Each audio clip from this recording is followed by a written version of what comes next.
Selon vous, les morts peuvent-ils nous venir en aide? C'est une question de croyance. Non, pas du tout. Non. De façon psychologique, peut-être, oui. Aux personnes qui sont vivantes, oui. Certaines personnes croient à ça. J'ai des réserves. J'y crois. Moi, je pense, oui, qu'on peut prier nos morts, surtout ceux qui sont près de nous. Parce que mon père est en haut, puis je lui demande beaucoup de choses, puis... Je crois que oui. Peut-être.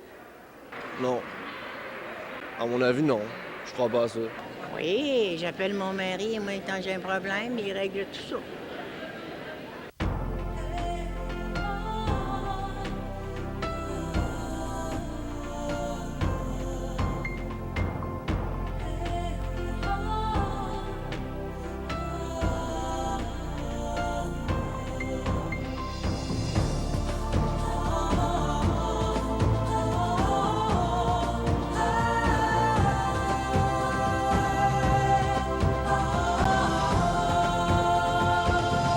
Mesdames, Messieurs, bonjour et re-bienvenue à l'émission L'heure de la bonne nouvelle. Dans le cadre de la série Jésus seul, nous abordons aujourd'hui le thème Jésus, le seul intermédiaire. Et justement, nous avons le plaisir d'accueillir Gaston Jolin, qui va être notre conférencier aujourd'hui et qui va développer dans son message le thème de Jésus, le seul intermédiaire. Dans la chronique La Bible répond, Jean-Pierre va répondre à la question « Les morts peuvent-ils nous venir en aide? » Et à la chronique témoignage, nous accueillons Michel Houle des Cantons de l'Est qui va nous parler, lui, de son expérience avec le Seigneur Jésus-Christ. Dans la partie musicale, Jacques Whitney va nous interpréter un chant qui a comme titre « J'ai choisi de suivre Jésus ».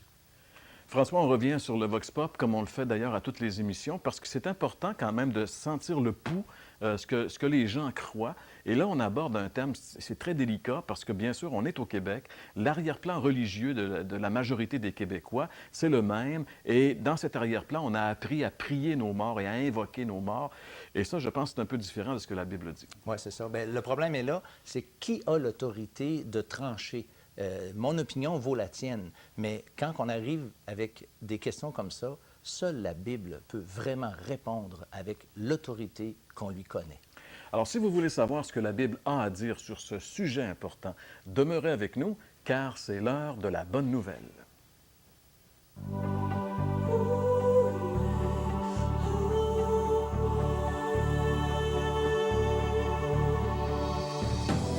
Selon la Bible, les morts peuvent-ils nous venir en aide? Dans beaucoup de religions, dans les différents courants spirituels du Nouvel Âge, qui est quand même relativement populaire encore aujourd'hui, mais surtout au sein du catholicisme, on a tendance à encourager la prière aux défunts. Il n'est pas rare de rencontrer quelqu'un, par exemple, qui a perdu un être cher, soit un parent, un frère ou une sœur, de nous dire qu'elle le prie, qu'elle est en communication avec, même s'il est mort. Et même très souvent, cette personne-là nous dira qu'elle a reçu des réponses à ses prières ou encore qu'elle a même été secourue dans ses besoins par l'entremise de ce défunt. Eh bien, en ce qui nous concerne, nous croyons que cela relève essentiellement et uniquement de la superstition. Pourquoi est-ce que nous disons cela? Eh bien, tout simplement parce que la Bible, dans l'Ancien Testament, condamne cet usage. J'aimerais lire avec vous un passage qu'on retrouve dans le livre du Deutéronome, c'est un livre de l'Ancien Testament, chapitre 18, les versets 10 à 12. Un résumé de ces versets comme suit. « Qu'on ne trouve chez toi personne qui s'adonne à la magie, personne qui consulte les spirites, personne qui interroge les morts, car le Seigneur a en abomination ceux qui se livrent à de telles pratiques. » Vous avez sûrement remarqué que dans ce passage, la Bible met au même niveau la communication avec les morts et l'occultisme. Et la Bible va même plus loin en disant que ceux qui pratiquent de telles choses sont en abomination au Seigneur, c'est-à-dire deviennent abominables aux yeux de Dieu. N'est-ce pas étonnant de constater que beaucoup de personnes qui s'imaginent plaire à Dieu en invoquant leur mort, en priant leur mort, bien plutôt font le contraire, deviennent abominables aux yeux de Dieu. Peut-être allez-vous dire, mais pourquoi est-ce que Dieu est-il si sévère à l'égard de ces personnes qui pratiquent de telles choses? Eh bien, la Bible nous révèle une vérité importante. Dans le Nouveau Testament, Jésus nous a dit qu'entre le monde dans lequel nous sommes, c'est-à-dire le monde des vivants et l'au-delà, il n'y a aucune communication possible. C'est un peu comme les astronautes qui tournaient autour de la Lune dans les années 60 et lorsqu'ils passaient du côté de la face cachée de la Lune, toute communication avec la Terre était interrompue puisqu'il était impossible d'avoir communication entre la face cachée de la Lune et la Terre. Eh bien, c'est à peu près une image qui identifie bien l'impossibilité de communication entre le monde des vivants et le monde des morts. Mais pourtant, plusieurs vont dire, oui, mais j'ai eu des réponses à mes prières. Pourquoi? Eh bien, c'est là qu'est le danger. La Bible dit que les démons qui peuplent le monde invisible, le monde spirituel, les démons savent très bien que la communication entre le monde des vivants et le monde des morts est impossible, mais eux vont usurper l'identité d'un défunt et ainsi tromper ces personnes qui pensent justement faire de bonnes choses. Voilà pourquoi il est fortement déconseillé de prier les morts, mais surtout très dangereux de le faire. Alors, mes amis, la réponse à cette question, c'est non. Non, les morts ne peuvent pas nous venir en aide.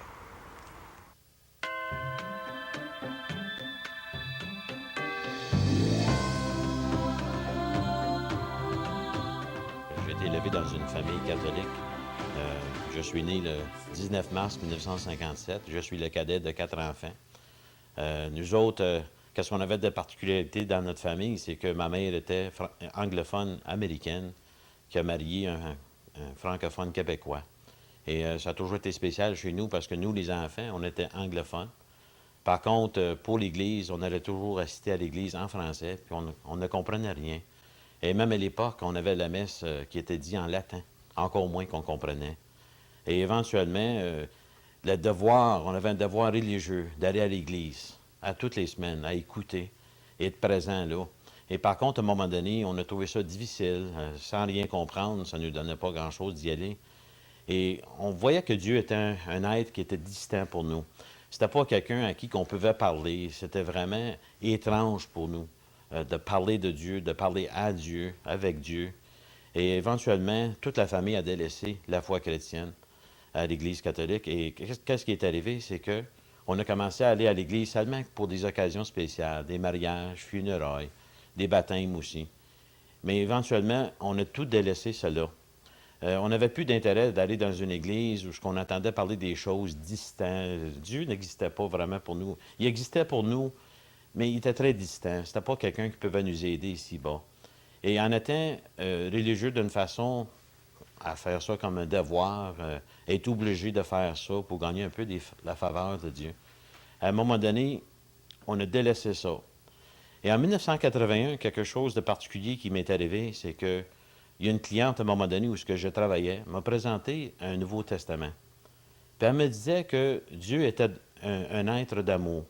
Elle m'a dit que le Nouveau Testament représentait la Bible, qui est une partie de la Bible, et que la Bible était la parole de Dieu. Qu'on pouvait lire ça et savoir qu'est-ce que Dieu avait pour nous comme plan. Et je ne l'ai jamais lu, ce Nouveau Testament-là. Je l'ai égaré à un moment donné. Par contre, Dieu a continué à travailler dans ma vie dans le sens qu'au travail, plusieurs personnes m'ont témoigné, encore là, d'un Dieu d'amour. On m'a même parlé de Jésus-Christ. Mais une chose particulière, on m'a parlé que j'étais un pécheur, puis il fallait que je me repente de ma vie. Quand j'ai su ça, je me suis dit, je ne suis pas un voleur, je ne suis pas un tueur, Jésus doit être mort pour les criminels, pas pour moi. Je me trouvais comme bon gars. Mais éventuellement, ça continuait. En 1986, Dieu était loin pour nous, mais à un moment donné, mon beau-père est décédé 1 an après qu'on s'est mariés dans l'Église catholique, mon épouse et moi. Et à un moment donné, avec sa mort, on s'est mis à questionner, tous les deux, le couple. On s'est mis à questionner, c'est quoi le sens de la vie? Ça n'a pas de bon sens. On est obligé de pratiquer la religion comme un devoir. Aller dans l'Église de temps en temps, ça ne nous attirait pas. C'était vraiment un devoir. Mais on s'est questionné, c'est quoi le but de la vie? On vit un peu de temps ici-bas et on meurt. Ensuite, c'est quoi? Qu'est-ce qui nous attend de l'autre côté? Annette, elle avait une sœur qui était chrétienne, qui nous écrivait à cette époque-là des lettres avec des versets bibliques, des références bibliques. Puis à un moment donné, quelqu'un m'a donné une Bible. Puis j'ai commencé à la lire à ce coup-là. Et j'ai commencé à lire des versets. Puis un verset qui m'a touché beaucoup, c'était Éphésiens 2, 8, 9. Que c'était par la grâce qu'on était sauvés, par le moyen de la foi. Et que c'était point par les œuvres, afin que personne ne se glorifie. À ce moment-là, j'ai compris, c'est pas quelque chose qu'il fallait que je fasse pour mériter la faveur de Dieu. Mais j'ai appris que j'étais, oui, pécheur, j'avais besoin de me repentir, mais aussi que Dieu était d'amour, puis il avait fait un plan pour moi avec son Fils Jésus-Christ. Ça a continué à me témoigner, et en 1989, j'avais quelqu'un au travail que je trouvais bien particulier. Souvent, il n'attendait pas avec le groupe sur l'heure du midi au travail, mais il allait se retirer dans son auto. Et je le trouvais bizarre un peu. Je trouvais qu'il était différent des autres. Puis à un moment donné, il s'est mis à me témoigner de la même chose, la parole de Dieu, de Jésus-Christ, le fait que j'étais un pécheur. Et à un moment donné, il m'a invité d'aller dans l'auto avec lui, prendre un dîner, et j'ai accepté l'invitation. J'ai écouté une émission au radio de Charles Stanley. Puis on nous disait dans l'émission qu'on pouvait devenir, à cause de Jésus-Christ, un enfant de Dieu, et que c'était comparable à une chenille qui devient un papillon, qui avait là un genre de transformation. Puis à force d'écouter cette émission-là, et avec ce qu'on me témoignait un petit peu partout, avec les traités et tout ça, j'ai compris qu'on pouvait être une nouvelle créature à cause de Jésus-Christ. Et j'ai fait profession de foi. J'ai accepté le Seigneur comme sauveur dans ma vie. Et j'ai vu que Jésus a tout fait pour moi. Que ça n'avait pas besoin d'être un devoir pour mériter sa faveur, qu'il m'aimait déjà, même avant que je sois au monde. Et j'ai commencé à assister à une église évangélique, et mon épouse, elle a vu une différence dans ma vie. Elle a dit, Michel, tu as changé pour le bien, il y a quelque chose de différent en toi. Ça faisait des années qu'on n'allait plus à l'église, mais j'ai commencé à fréquenter une église. Puis un mois après, elle aussi, elle a accepté comme Seigneur. Quelques mois plus tard, au mois de juin 1989, nous avons pris position publiquement. Non seulement que Jésus est devenu notre Seigneur, il est devenu notre Seigneur aussi, et Sauveur. Et on s'est fait baptiser. On a pris position publiquement, où ce que nous-mêmes, nous avons pris un engagement de vivre pour lui, de l'accepter dans notre vie, de lire sa parole, de méditer sa parole, et de croire que c'était vraiment la parole de Dieu.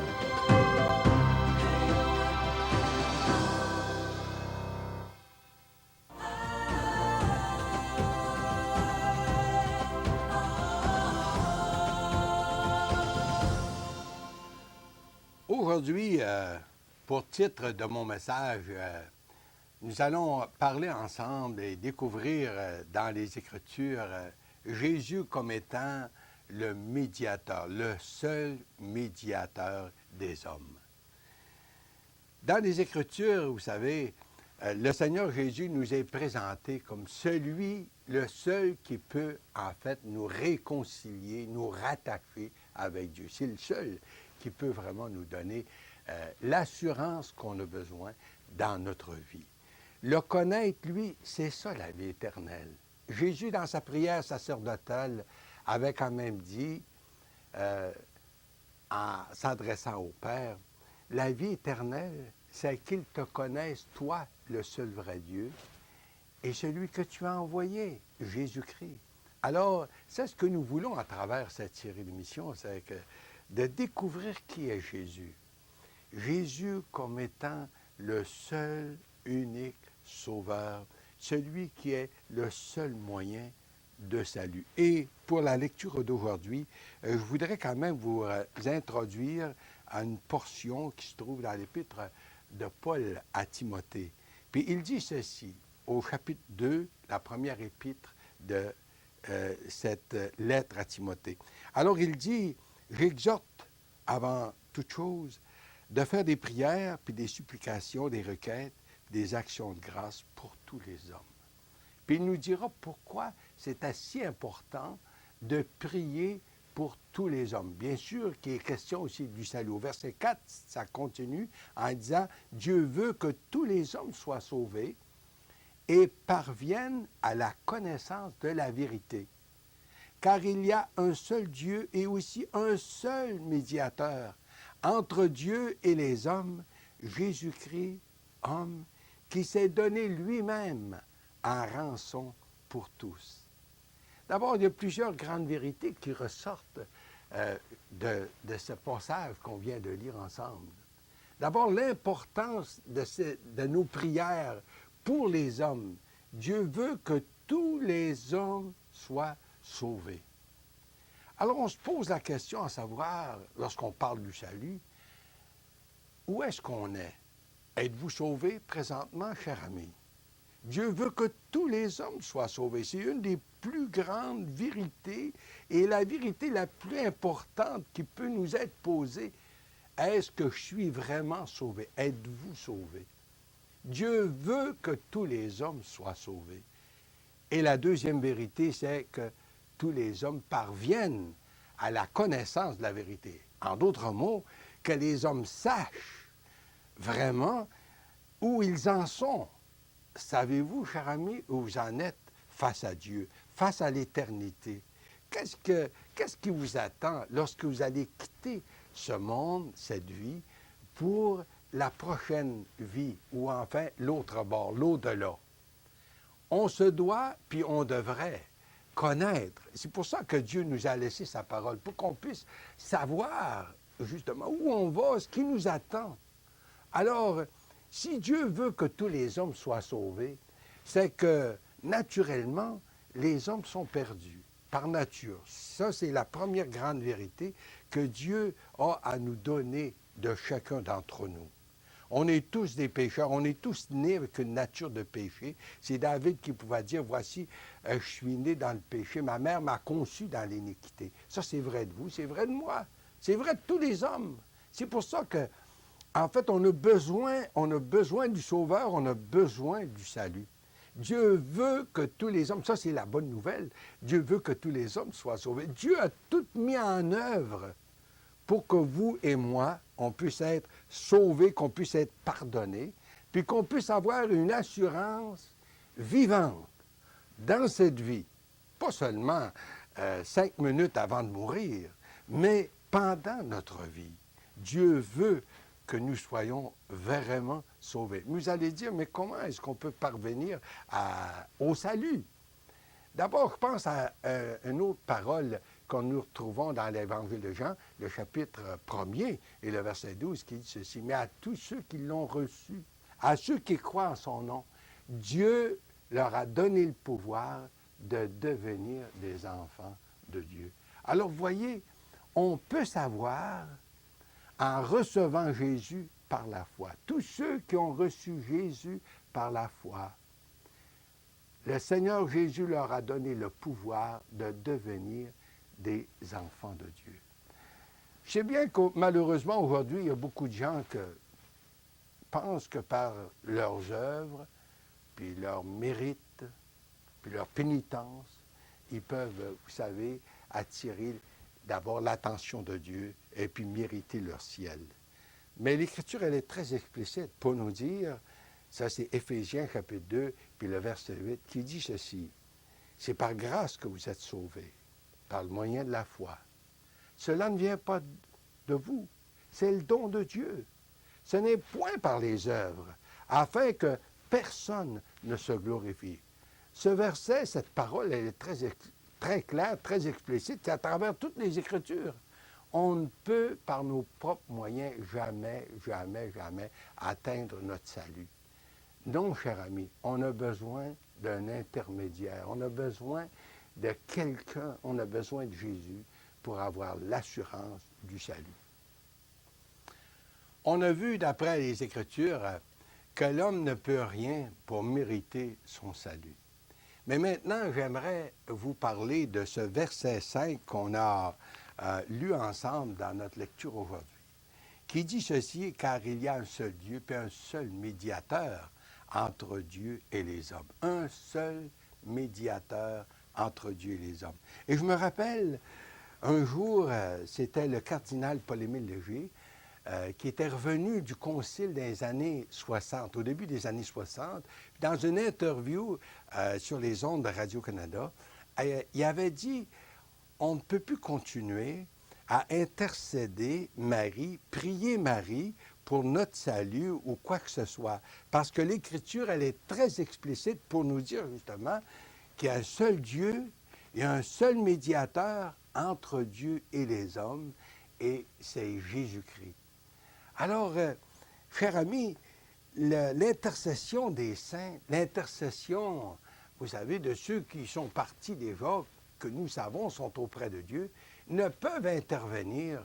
Tout ça, vous savez, c'est de la philosophie religieuse qui peut être très sentimentale, mais et qui ne portent aucun fruit, même qui s'opposent à l'enseignement que nous retrouvons dans la parole de Dieu. Alors, c'est clair, c'est précis, il n'y a que le Seigneur Jésus lui-même. Et pourquoi est-ce que lui peut intervenir? Pourquoi est-ce qu'il est vraiment le médiateur par excellence? Parce que tout d'abord, il est Dieu, il est en harmonie, en communion intime avec le Père, et que de l'autre côté, bien, il s'est incarné à notre humanité, il est venu parfaitement homme, et puis connaissant la misère, la souffrance, et même l'Écriture de nous dire qu'il a connu toutes les tentations que nous connaissons, mais pourtant sans péché, parce que sa nature était d'en haut et non d'en bas. Alors vous voyez,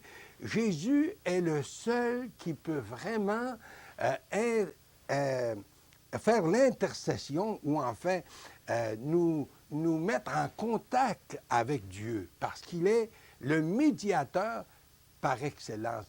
Nos bien-aimés, ceux qui nous ont défensés, ceux qui sont près de Dieu, l'Écriture nous dit qu'ils sont consolés, et puis elle nous dit qu'ils se reposent maintenant de leurs œuvres, mais ils ne peuvent nous entendre, et puis on ne doit pas les prier parce que Jésus est le seul intermédiaire. En fait, s'il est le seul intermédiaire, c'est aussi parce que c'est lui qui a le pouvoir de nous pardonner. Parce que l'Écriture de dire, il s'est donné en rançon pour nous. Il est le seul qui a le droit de nous pardonner. Il est le seul qui vraiment peut nous prendre là où nous en sommes, puis nous libérer de l'esclavage du péché. Et ce matin, je me demande aujourd'hui si on serait prêt à nous tourner vers lui et puis l'inviter comme sauveur. Vous pourriez lui dire, Seigneur, je reconnais que tu es venu spécialement pour mon salut. Je reconnais que tu as répondu à la justice de Dieu et puis que tu as payé de ta vie pour mon salut. Puis maintenant, je veux t'accepter comme mon sauveur. Je veux t'accepter comme mon médiateur. Je veux t'accepter, Seigneur, comme celui qui va prendre en charge ma vie. Alors, Seigneur, je te reçois comme mon sauveur personnel. Cher ami, pourquoi pas inviter Jésus maintenant, aujourd'hui, comme votre sauveur, votre intermédiaire et en fait, votre médiateur. Lui peut vous donner la paix, peut vous assurer que vos péchés sont pardonnés. C'est lui qui peut vous donner la vie éternelle. Qu'il en soit ainsi pour sa gloire.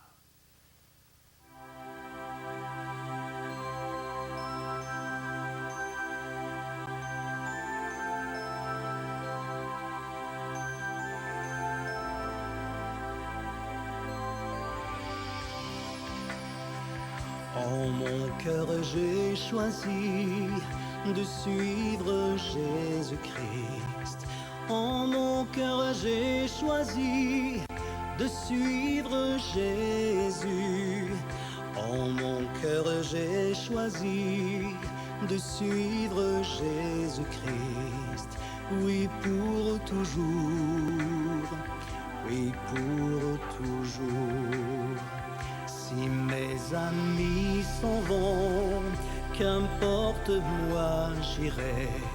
Si mes amis s'en vont, qu'importe, j'irai. Si mes amis s'en vont, qu'importe, moi j'irai. Oui, pour toujours. Oui, pour toujours. Au monde je dis non, joyeux je prends ma croix. Au monde je dis non, j'accepte la croix. Au monde je dis non, joyeux je prends ma croix. Oui, pour toujours, oui, pour toujours. Veux-tu décider de suivre Jésus-Christ?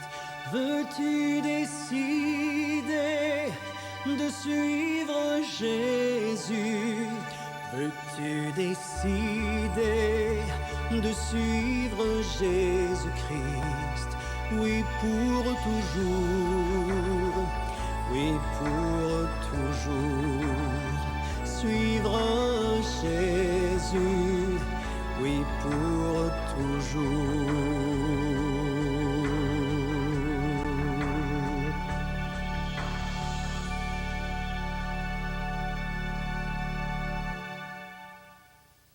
Merci beaucoup, Jacques Whitney. Je vous rappelle encore une fois que tous les chants que vous entendez à l'émission L'heure de la bonne nouvelle, la plupart d'entre eux, en tout cas, sont enregistrés sur CD et cassette et sont disponibles dans la plupart des librairies évangéliques au Québec. François, nous avons abordé aujourd'hui un thème, franchement, lorsqu'on pense à ce thème-là, c'est un thème vraiment crucial en ce qui concerne nos amis les Québécois. On aimerait tellement qu'ils puissent saisir qu'il y a un seul intermédiaire, qu'il y a un seul chemin entre Dieu et les hommes et que c'est le Seigneur Jésus-Christ qui a établi par sa mort sur la croix cet accès. Oui. Moi, ce qui m'étonne, qui me bouleverse presque quand que je m'y arrête un peu, c'est qu'il y a tellement de gens qui se disent religieux, qui croient supposément à ce que la Bible enseigne, ont une Bible chez eux, mais généralement n'ont aucune idée de ce qu'elle dit vraiment. Et nous, à l'heure de la bonne nouvelle, on essaie justement de faire la différence, la part des choses entre ce que les hommes, même la religion peut enseigner, et ce que la Bible dit vraiment. Puis ça, Jean-Pierre, on ne peut pas en sortir, c'est la parole de Dieu qui est la vérité, mais tout ce que les hommes ont ajouté, ça ne fait que rendre une confusion dans le monde qui nous entoure. Bien, la Bible elle-même, François, hein, dans un des passages de l'Ancien Testament, dit qu'elle est la parole de Dieu, une lumière sur notre sentier. Si on prenait la peine, vraiment, si chaque individu prenait la peine d'ouvrir la parole de Dieu et de chercher la face de Dieu, c'est sûr et certain que les gens sortiraient des ténèbres. Et c'est pour ça que l'heure de la bonne nouvelle existe. Elle existe sur les ondes de la télévision, elle existe également sur Internet, www.hbn.ca. Alors voilà, c'est tout le temps qui était à notre disposition. On vous souhaite de passer une excellente semaine et on vous donne rendez-vous la semaine prochaine pour une autre émission de l'heure de la bonne nouvelle. L'heure de la bonne nouvelle tient à remercier le Manoir Bricky. Veux-tu décider de suivre Jésus-Christ? Veux-tu décider de suivre Jésus? Veux-tu décider de suivre Jésus-Christ? Oui, pour